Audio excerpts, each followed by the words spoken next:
Welcome to Kenton's videos. Enjoy the video. In this video, I will explain how to start your Subaru Legacy with a key. First, ensure your vehicle is in park or neutral for safety. Insert your key fully into the ignition cylinder.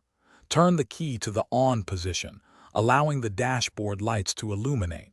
This primes the vehicle's systems before starting the engine. It's a simple, yet crucial first step for a smooth start every time. Once the dashboard lights are on, turn the key clockwise to the start position.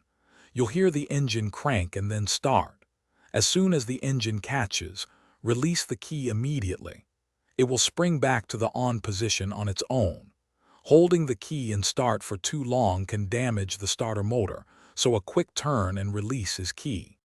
If your Subaru doesn't start, don't panic. First, check your battery terminals for any corrosion or looseness. A clean connection is vital.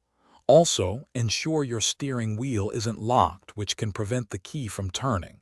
Lastly, a simple check of your fuel gauge can save you a headache.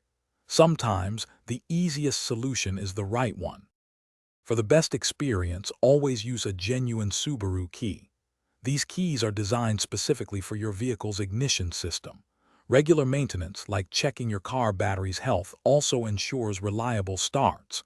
A healthy battery is crucial, especially in extreme temperatures. And speaking of things that last, check out the description for a link to Darn Tough socks and other great deals. They offer a lifetime warranty, so your feet will thank you. Thanks for watching, and drive safely.